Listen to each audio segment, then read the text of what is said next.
mga pulis, tama? Tama! Ngayon, sir, nagsasalita kami kasi gusto lang namin marinig nyo ang aming mga hinaing. Alam namin, nakakampi namin kayo dito. Kung kami ay nagsasalita sa inyo, alam namin na trained kayo. Alam namin na trained kayo na maximum tolerance hanggat hindi namin kayo sinasaktan. Tama? Tama! Tama!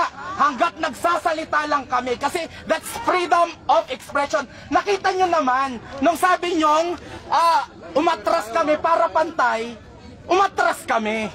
Hindi namin kayo inaaway. Alam mo kung anong ginagawa namin? Humihingi kami ng tulong sa inyo. Yan ay pakiusap. That's an appeal.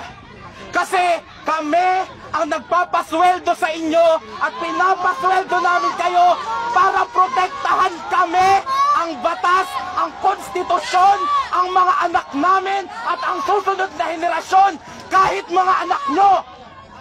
Ngayon, hindi pwedeng hindi kayo masasaktan kasi train kayong masaktan, damdamin lang ang masasaktan sa inyo. At alam nyo kung bakit nasasaktan kayo?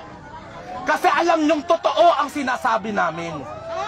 Hindi namin kayo pipisikalin. Kasi alam namin nakakampi namin kayo. Kami ay nagmamakaawa. At hindi nyo kami pwedeng sabihin na hindi kami pwedeng mag-vent out ng mga galit at frustrations namin. Ito na lang ang meron kami. Hindi pa kami pwedeng maglabas ng sama ng loob. Ngayon, kami, alam namin kakampi namin kayo.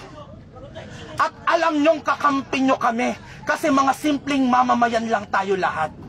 Binigyan namin kayo ng kapangyarihan. Pinapasweldo namin kayo para gawin ang trabaho nyo. At yon ay protektahan ang mga Pilipino. Kami ang mga boss nyo. Alam nyong sumasaludo kami sa inyo kapag tama ang ginagawa nyo. During the time of PRRD, lagi kami nagpapasalamat sa inyo.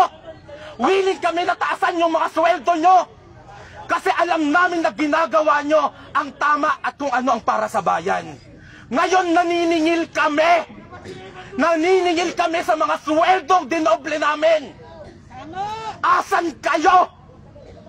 Ngayon, sir, hindi kami mga bobo, hindi kami mga tanga. Nasasaktan namin ang mga kakampi nating pulis.